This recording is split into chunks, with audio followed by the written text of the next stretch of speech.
Hey, Lottie, this is Laura Roehrick, and I got the 4 questions from Abby for your article.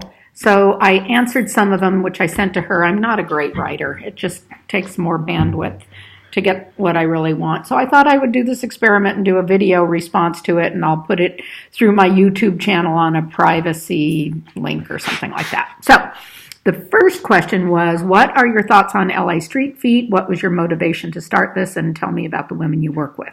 So that was for Abby. But so LA Street Feet is kind of an offshoot, or I guess inspired by my Street Feet, Project Street Feet in Santa Rosa, which at the moment is under a big change because I'm no longer a nonprofit. I've given up that organization and I'm not getting any funding for it. So my Street Feet in Santa Rosa doesn't have the same venue. So I'm really glad that it's going in LA now. I still plan to do some stuff, but it actually might be Street Feet in the United Kingdom. So I'll get to that in a minute.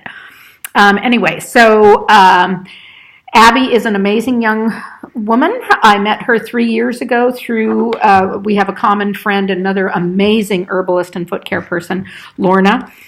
And so Abby started doing Street Feet, or it wasn't called Street Feet LA. She was working for a different company a couple years ago. I'm sure you know all this.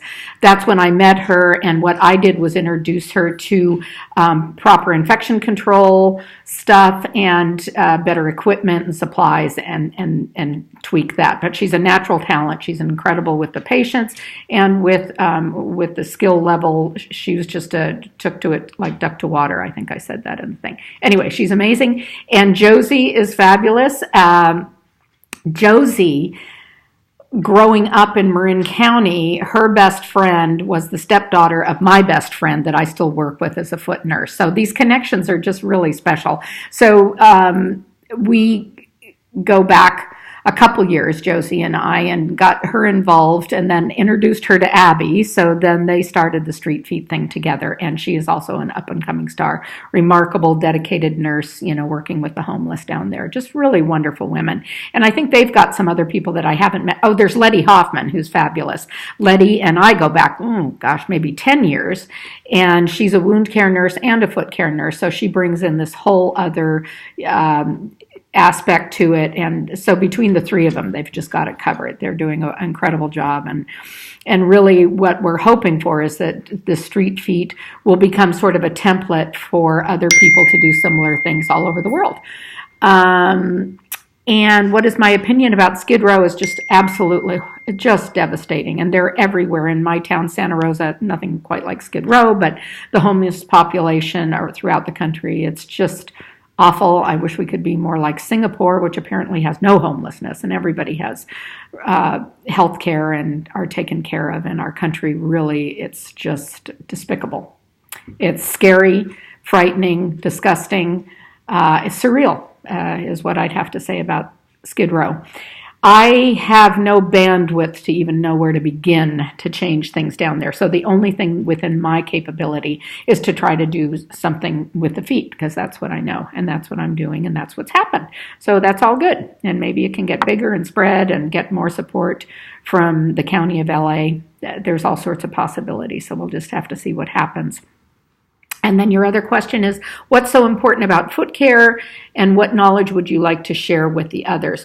Well, foot care for the homeless is just like the cornerstone. Of course, food and, well, they don't have roofs over their head, but, food and water, I guess, come before that. But think about it, they're on their feet all day long. And if they don't have comfortable shoes, warm socks, feet that aren't hurting every day. I mean, that can just make the entire difference between actually depression and just, maintaining or looking for jobs.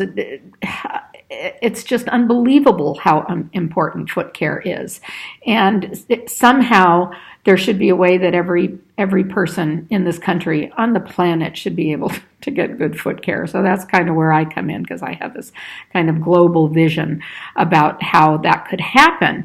And so what I'm trying to do now is I'm trying to spread the word, or have these foot care clinics that Abby is doing, that I had been doing, as a place where other health professionals can come and get some hands-on, because it's, a lot less nerve-wracking if you're working in a homeless shelter. If you're going into a private home and you don't know what you're doing and people are paying money. Anyway, it's a good place to get some hands-on without in a more relaxed atmosphere, in a sense, if that makes any sense. So this is my vision for the world, and it's pretty simple, is in order to get more foot care, we need more foot care professionals.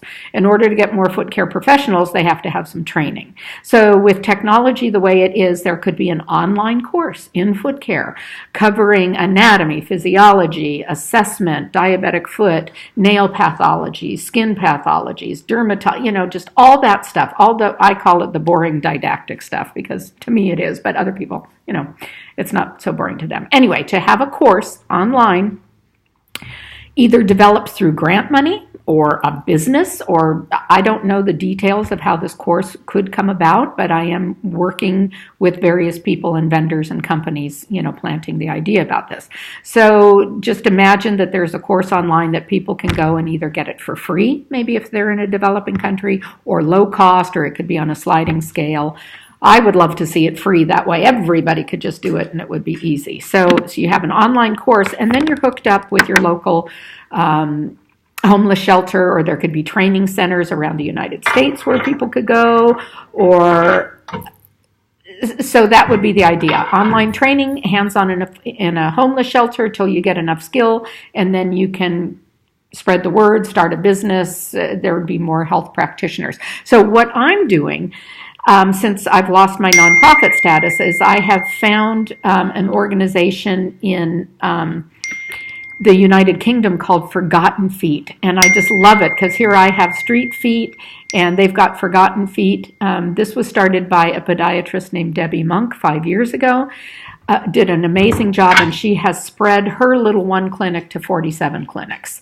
So I'm going to kind of go over there and meet with them and see if we can collaborate, because with the internet the way it is, it's a global problem. So for me to go to England and try to work out something with them is something I'm totally willing to do. I'm going to pay for it myself. I don't have any funding, but if we could get what I want to do is share my YouTube channel, because I have this YouTube channel called Laura Roehrick Project Street Feet, where I do training very informally through my YouTube channel, and I've got 15,000 subscribers. So, and I don't know what I'm doing. I don't even know how that happened, and I can barely, upload something for it, but it does seem to be of huge interest to people all over the world. So my idea is to go to the United Kingdom, meet with Debbie Monk and her group in March, see if they want to collaborate and maybe take over or share or somehow work together with the YouTube channel. And if we had 47 clinics doing some videotaping and teaching, and even if there was one podiatrist at each 47 clinic who did a didactic training that could be put online, I just think it's not that hard to put this idea together. Online training, hands-on foot care at homeless shelters. Simple. So that's what I'm trying to do now, and I feel it's very important. And if I'm going to be in the UK in March, if you're around, you could hop over from Amsterdam or something like that. We're going to go to Hadrian's Wall for a couple days, kind of a little tourism vacation thing, and Debbie Monk, the podiatrist there, is going to be joining us with that, as well as another foot practitioner from Glasgow. So you're invited to come meet with us if you want to expand this story even further. Okay, I'm going to stop for now. Somehow I'll get this to you, somehow. All right, have a good one. And it was really fun to meet you. And if you have any questions, call me, Skype, FaceTime, smoke signals, whatever. Have a good one. Bye-bye.